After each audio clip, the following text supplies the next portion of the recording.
Salut, c'est encore Sisyphe et aujourd'hui on va entamer une analyse de catégories de héros. On est toujours dans les tops et les flops. Et cette fois-ci, on va s'intéresser à une quatrième catégorie de héros. On est toujours dans la catégorie des 3 étoiles, bien évidemment, puisque c'est la section par laquelle on commence. Et dans cette famille des 3 étoiles, nous avons choisi aujourd'hui les buffs d'attaque. Hein, donc les petites épées, hein, avec une flèche qui va vers le haut, hein, les augmentations d'attaque. C'est une autre catégorie stratégique. Hein. On a les catégories baisse de défense et boost d'attaque qui me semblent des combos nécessaires dans plein de configurations de jeu. Alors, on va regarder ça ensemble, hein, quelles sont les caractéristiques que l'on peut donner à ces différents héros buff d'attaque et en déduire quels sont les meilleurs et les plus mauvais. Hein. Et comme la tradition le veut, on commence par le plus mauvais et on va finir par le meilleur. Alors, la palme du pire héros boost attaque du jeu en 3 étoiles est décernée à... Attention, roulement de tambour. Et oui, vous avez deviné que je parle d'un héros. Et oui, je l'ai monté. Il faut savoir que je suis un grand malade. Alors, c'est Anwindr. Alors je vous dis, je vous l'ai monté à peu près quand il est sorti. Donc, j'étais un peu naïf et je pensais qu'il pouvait faire une différence. Mais quel héros pourri. Et excusez-moi, j'ai failli dire des gros mots. Alors oui, le lanceur obtient 45% d'attaque et 20% de plus à chaque fois qu'il est touché. À la fin, il envoie une petite pichenette à tous les héros en faisant croire que c'est quelque chose qui va compter dans le jeu. C'est, je sais pas, quand on est développeur de jeu, quelle est l'utilité de fournir des daubes en violet. On est bien servi. Il y en a au moins 3 dans les 3 étoiles qui sont absolument abjects. Et lui, il fait partie de cette catégorie-là. Il fait ça pour lui-même. Il fait ça pour, à la limite, en défense. Je peux comprendre un peu la mécanique, mais il est complètement inutilisable. Pour moi, c'est le genre de héros vraiment, vraiment... il n'y a aucune circonstance où je vois l'utilité d'utiliser ça. Il fait ça pour lui-même. Il y a rien, il a rien pour lui. Je j'ai pas d'argument pour le défendre. Donc, c'est vraiment un héros à oublier si vous avez besoin de nourrir vos héros violets. Voici de la belle nourriture. Et elle vient en 15e position, puisqu'il y a 16 héros boost attaque en 3 étoiles. Un autre héros qui est dans la même catégorie des héros à ne pas monter, sauf si vous êtes un peu maniaque des collections de cartes, comme votre humble serviteur. Celui-là, je l'ai utilisé par contre, hein, il fut une époque, bien évidemment. Elle ne veut pas montrer son visage horrible. Il s'agit bien évidemment de Gilra. Et oui, le costume, quelle belle perruque, oh mon Dieu. Le costume de Gilra, alors je ne l'ai pas monté, fait un boost attaque. Alors là, je ne l'ai pas monté, mais si vous montez le costume, vous allez monter à plus 25%. C'est même pas beaucoup en bref. Tout ce qu'il faut pour être détesté. Alors oui, c'est tous les alliés cette fois-ci, mais on fait juste un boost attaque et un boost défense, on fait rien d'autre. Même en ruée, c'est gaspiller une place dans votre équipe de ruée pour ne pas avoir d'impact. Bref, on est encore dans la catégorie des héros que vous pouvez très largement donner à manger. Hein, et puis, si jamais vous l'avez, ça fait des costumes à manger, c'est sympa les costumes. Ça permet de nourrir rapidement vos autres costumes violets. Donc voilà, une belle mission que de nourrir votre population de héros costumés. Et on a un troisième héros qui fait un boost attaque, et lui aussi, hein, il brille dans la catégorie des héros que personne n'utilise. Et j'ai nommé l'inestimable Et oui, c'est Greyman. Et oui, j'ai monté son costume, je m'en souvenais même plus. Extraordinaire. Bref, alors, il est moyen, il tape sur une cible. Alors oui, il va se booster l'attaque de 50% pendant 3 tours, mais juste pour lui. Et qu'est-ce que vous voulez faire avec ça? Je sais pas. Moi, je vous le dis tout de suite, vous pouvez nourrir vos héros avec, parce qu'il y a à peu près rien à faire. Hein, donc là, on est vraiment dans des héros poubelles. Hein, il n'y a rien à faire avec ces héros-là. Il nous reste la catégorie des héros bof. Alors là, on rentre dans la catégorie des héros bof, et le premier de la catégorie des héros bof, c'est Jarvur. Alors, contrairement à Greyman qu'on vient de voir, Jarvur, il a un avantage, c'est qu'il est rapide. Et ça lui donne un certain avantage, et je dois dire que autant Greyman, je ne l'ai jamais utilisé, autant Jarvur, il fut une époque où je l'utilisais parce qu'il est rapide, il tape fort sur une cible, et il se donne un buff en stack de 10%. Et s'il tape 2 fois, bah, ça lui fait un buff qui ne s'enlève pas de 20%. Donc c'est pas mal. C'est pas exceptionnel, bien évidemment, mais ça reste que dans les tournois, en particulier dans les tournois bonus, il fut une époque qui était utilisable. Maintenant, bon, je ne l'utilise plus vraiment, il tape que sur une cible. C'est pénalisant d'avoir un héros qui tape sur une cible, à moins que ce héros vienne complètement réduire la cible à néant de différentes façons, mais là, c'est pas le cas. Donc, voilà, je suis pas dans la catégorie poubelle comme dans les 3 précédents, je suis dans une catégorie mitigée. On n'est pas dans un héros qui va changer le jeu, mais éventuellement, si vous n'avez pas mieux en attaque, ça peut se concevoir. Toujours dans les buffs d'attaque, donc on passe maintenant à la 12e position. Un héros qui fut une star à une certaine époque. Je parle d'un héros rouge, hein, qui a longtemps été dans les decks. Certains avaient 3, 4, 5 mages. Parce que dans les tournois, alors oui, c'est une chips absolue, mais par contre, il a une stat d'attaque, même encore aujourd'hui, regardable. Je dis pas qu'elle est exceptionnelle, mais regardable. Et il tape fort, il est rapide, et il se donne un boost de 45% qui va être additionné de 20% à chaque fois qu'il se fait taper. Hein, c'est la fameuse rage. Et ça, la rage, c'est quand même, ça donnait des namages qui tapent très très fort.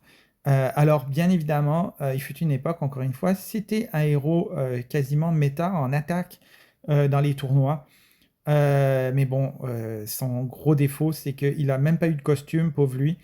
Alors que, bien évidemment, il y a quand même un certain nombre de héros. Par exemple, on a vu Gilra qui avait un costume. Pourquoi Gilra a eu un costume et pas Nahamage? Allô, allô, il y a quelqu'un au bout du fil? Peut-être qu'un costume lui redonnerait une certaine seconde vie, mais bon, bien évidemment, les stats sont trop limites pour pouvoir être jouées aujourd'hui. Donc voilà, c'est un peu triste, triste destin que celui de Nahamage, mais on est quand même dans quelqu'un qui fut un bon héros, mais qui aujourd'hui n'est plus vraiment jouable à cause de ses stats vieillissantes. On passe à la 11e position. 11e position, là aussi, un héros qui a eu une certaine période de gloire, même si c'était pas consensuel, mais il y avait des joueurs et certains youtubeurs qui l'utilisaient à un certain niveau. Mais bien évidemment, aujourd'hui, ce n'est plus un héros utilisable, à mon avis. C'est Beowulf. Même chose, des stats vieillissantes. Alors, son gros défaut, je le dis tout de suite, bon, déjà, c'est un moyen, donc ça, c'est un premier défaut, mais surtout, c'est que tout ce qu'il fait va le faire que sur 3.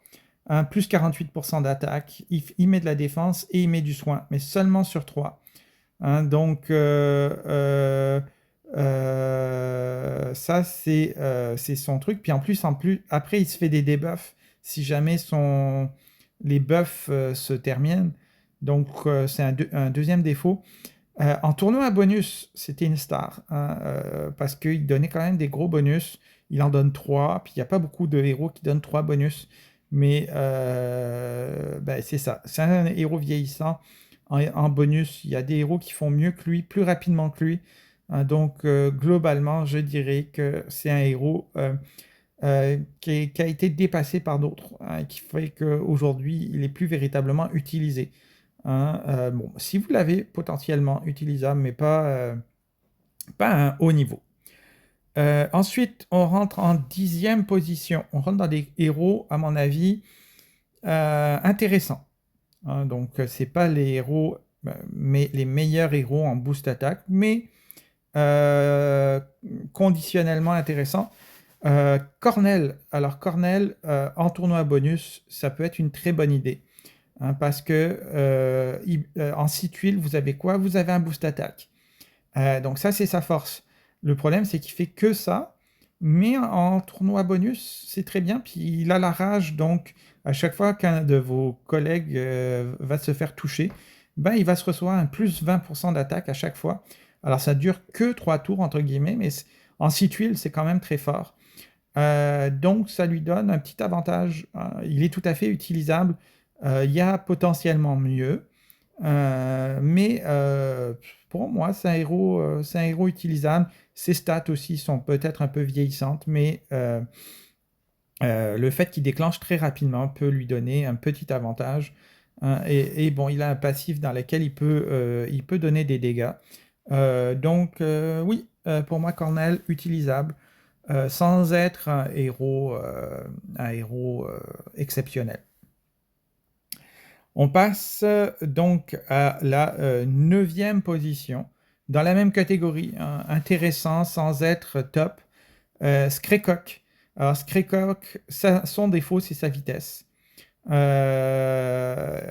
avantage, c'est qu'il tape assez fort sur 3, et surtout, il donne un boost significatif d'attaque de 45%, malheureusement que sur 3.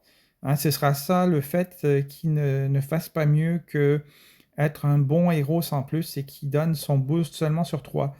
Alors en tournoi bonus, pourquoi pas, mais en vitesse moyen, c'est pas optimal. Et là où je sais qu'il est utilisé, c'est dans les événements. Parce qu'il fait quand même un gros boost d'attaque, il tape fort sur 3, relativement fort sur 3.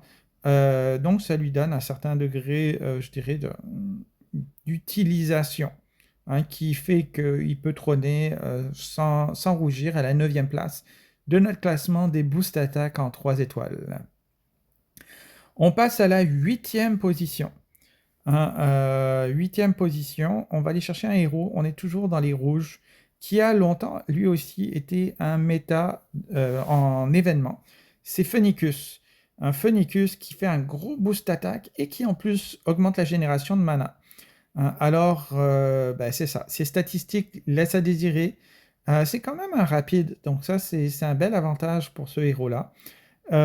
Et ça lui permet, hein, de se démarquer potentiellement en tournoi bonus, même si c'est passif, hein, il fait juste des boosts, il fait rien d'autre. Mais surtout en événement, hein, il a été longtemps un héros utilisable en événement. Et à défaut de mieux, si vous n'avez pas de héros top en événement, il reste quand même très utilisable et il peut vous permettre de faire des scores assez facilement, des top 1000 avec lui, hein. Donc ça reste utilisable à mon avis, même si c'est plus dans les top.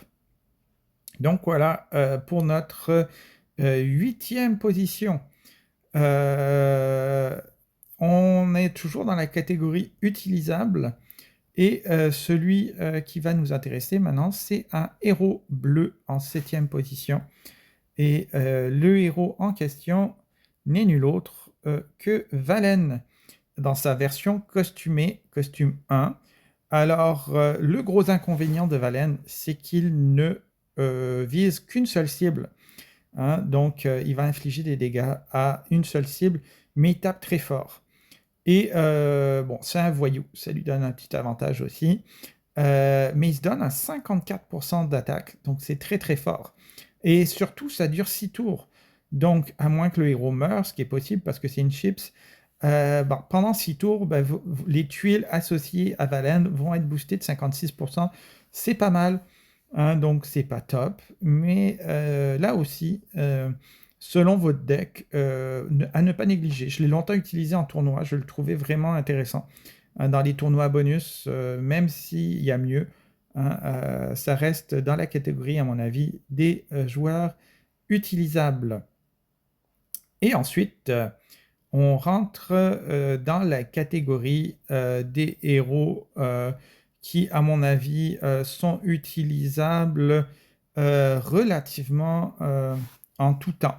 Hein, il y a utilisabilité, si je peux me permettre, de ces héros de façon assez élargie. Hein. Le premier qui, lui, je l'ai utilisé très longtemps, c'est Graveleux. Graveleux, qui est un soigneur et qui en plus booste l'attaque de 30%. Alors c'est pas une attaque boostée exceptionnelle, mais ça reste quand même non négligeable, et surtout il booste. Hein, c'était pendant longtemps le seul héros 3 étoiles qui faisait du boost de soins. Hein, donc ça lui donnait un certain avantage. Donc à mon avis, tout à fait utilisable. Et il y a quand même une certaine polyvalence parce que, à mon avis, en ruée, c'est très bien. Dans les tournois bonus, c'est très bien. Éventuellement, en titan, pourquoi pas. Si vous n'avez pas de boost attaque et que vous avez besoin de bonifier votre équipe de titan, c'est bien évidemment un 3 étoiles, c'est pas la meilleure option. Il y a beaucoup d'options en boost attaque dans la couleur verte, mais c'est encore une fois potentiellement intéressant. Donc, pour moi, 6e position, hein, c'était longtemps un héros chouchou de mon côté. Vous voyez, je l'ai désemblémé, j'avais des besoins à un moment donné, je ne l'utilise pas nécessairement de façon systématique, comme je l'ai fait pendant très longtemps, mais ça reste un héros à considérer, hein, selon votre deck. On rentre dans le top 5. Et en 5e position du top 5 des boost attaques, j'ai nommé un héros très récent et qui, à mon avis, est un héros incontournable. Hein. Si vous faites des tournois, et plus spécifiquement des tournois de ruée, à mon avis, c'est un héros que vous devez monter. Et j'ai nommé Paella. Alors Paella, je vous ai parlé de la bûche, hein, comme un top héros dans la catégorie casse-défense. Paella, c'est le top héros pour contrer la bûche. La bûche, quand je la vois en défense, je me sens moins en situation de... quand c'est les tournois rués, bien évidemment, et que le jaune n'est pas interdit, parce que si le jaune est interdit, ce que je suis en train de dire, ça vaut plus, bien évidemment. Hein, Paella, justement, elle vient contrer. Hein, si vous vous rappelez, la bûche, qu'est-ce qu'elle fait? Elle baisse la défense, elle baisse la génération de mana, et elle baisse l'attaque. Et Paella, elle va venir combler 2 des 3 problèmes que vous pose notre amie la bûche, hein, à savoir qu'elle va venir non seulement booster l'attaque, mais aussi augmenter la génération de mana. Hein, donc là, vous contrez 2 des 3 problèmes que vous pose la bûche, et en particulier, c'est la génération de mana qui est le plus problématique. Et ça se fait pendant 6 tours, donc ça vous laisse le temps de trouver des tuiles, puis avec un plus 25, tous vos héros passent en 6, hein, donc ça vous donne quelque chose d'intéressant. Et en plus, elle va venir réduire les dégâts de CS, hein, donc c'est vraiment un héros top. Bien évidemment, ce qui fait qu'elle est seulement en 5e position, c'est qu'elle n'a pas de polyvalence, elle est très lente. Donc dans tous les autres tournois, je ne vois pas trop comment on peut l'utiliser. En GDA, bien évidemment, à un niveau faible, en ruée, potentiellement utilisable, mais guère plus. Hein. Donc voilà, c'est le petit défaut que je lui donnerai. hein, c'est ça, c'est son manque de polyvalence. Et nous entrons dans la catégorie des 4 meilleurs. Et on est toujours dans le jaune, hein, dans la catégorie des boosts attaques. On a un autre héros qui va se démarquer, c'est Kelani Costume.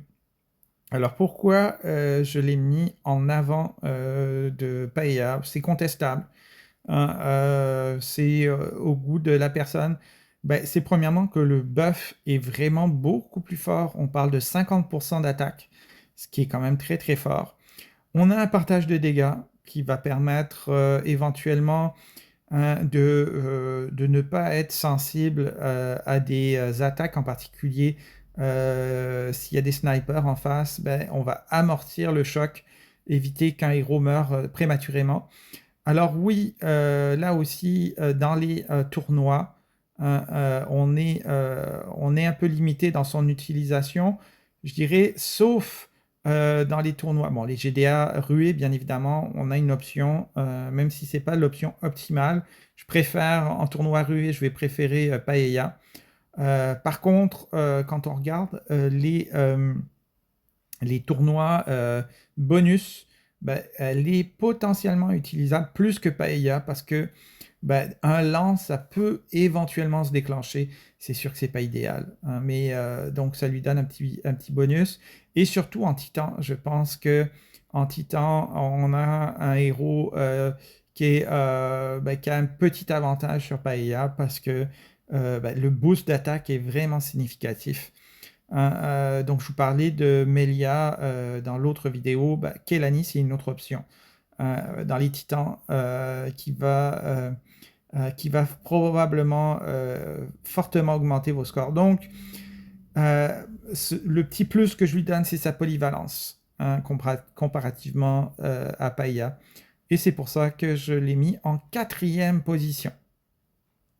En 3e position, on a un héros qui, à mon avis, là aussi, bénéficie, je dirais, de multiples conditions qui en font un héros très intéressant. Et j'ai nommé Brienne.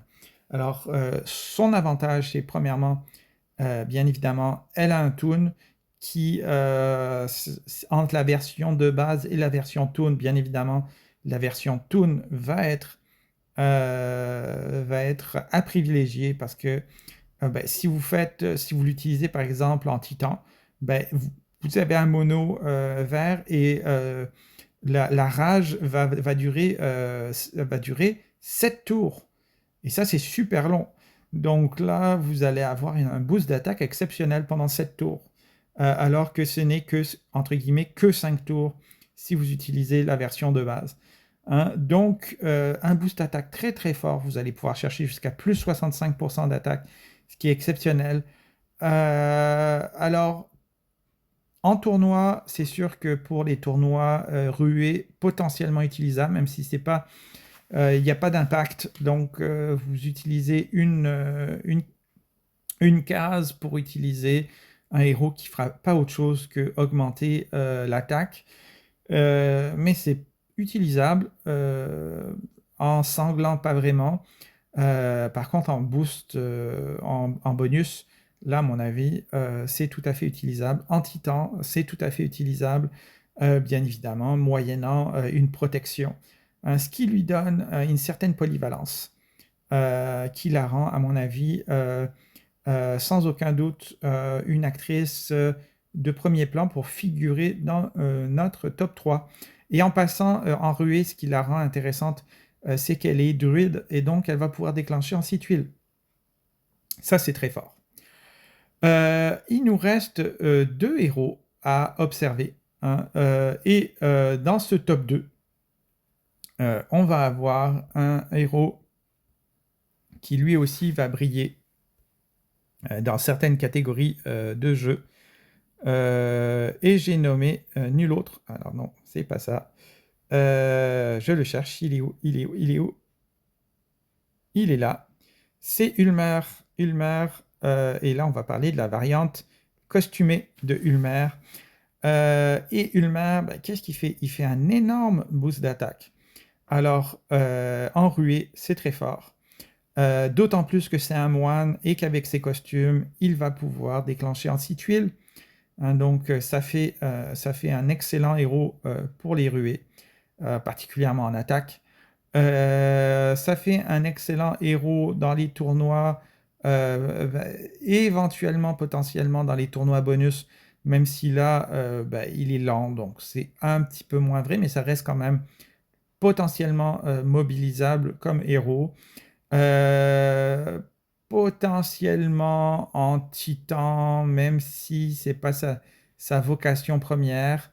Mais surtout, hein, c'est un héros qu'on utilise dans les événements, hein, puisqu'il va fortement booster l'attaque. Généralement, il fait partie des teams qu'on utilise dans ces tournois-là, dans ces événements, pardon. Donc, à mon avis, clairement, un héros à considérer si vous ne l'avez pas encore monté. Et celle qui trône, hein, dans la catégorie des boost attaques 3 étoiles, à mon avis, et surtout, ce qui fait la différence, c'est sa polyvalence. Hein, pour moi, c'est ça qui va faire que je considère ce héros comme étant, hein, celle qui est la top, hein, dans cette catégorie-là. Et j'ai nommé le costume d'Hawkmoon. Hein, alors, qu'est-ce qu'elle fait, à mon avis, qui est exceptionnel? Ben, elle fait deux choses. Ben, c'est premièrement, elle fait du soin. Même si c'est du soin au tour par tour, c'est pas négligeable pour une 3 étoiles. Et elle booste l'attaque pendant 3 tours, hein, dans sa version costumée. Hein, alors, Hawkmoon, en ruée, je l'utilise presque systématiquement parce que elle booste l'attaque, en attaque bien évidemment, et elle fait du soin. Et ça, c'est toujours intéressant. Et c'est une sorcière. Et les sorciers, on peut les avoir en six tuiles. Donc, en ruée, très utilisable. En tournoi bonus, elle a 2 bonus, donc très utilisable. En titan, de façon, je dirais, pas nécessairement prioritaire. Tout le monde a Boltusk. Boltusk, c'est mieux. Hein, mais si vous n'avez pas de Boltusk, ben oui, hein, Hawkmoon, c'est une option. Et enfin, bien évidemment, en événement, elle n'est pas méta, c'est pas un héros qui figure nécessairement dans les teams d'événements prédominantes, mais elle est tout à fait jouable parce qu'elle booste l'attaque. Et éventuellement, il y a certains événements où est-ce qu'il y a des démons, où est-ce qu'il y a d'autres éléments qui viennent éventuellement interférer avec la vie des personnages. Il y a des renvois, par exemple, chez, chez les gargouilles. Eh bien ça, avoir un soin, c'est pas nécessairement une mauvaise idée, hein, que de contrer ces renvois en ayant un petit peu de soin et donc en évitant de perdre des points de vie. Hein, donc, à mon avis, clairement, Hawkmoon, le costume, c'est un héros, c'est pas considéré, là, c'est un héros à avoir, à monter. Vous voyez, moi je l'ai LB1, il est sur la liste des héros que je pourrais potentiellement LB2, bien évidemment. Donc voilà, pour les héros Boost Attack, mon petit bilan personnel. J'espère que cette vidéo vous aura été utile. Je vous souhaite une excellente journée et à une prochaine vidéo pour les tops et les flops.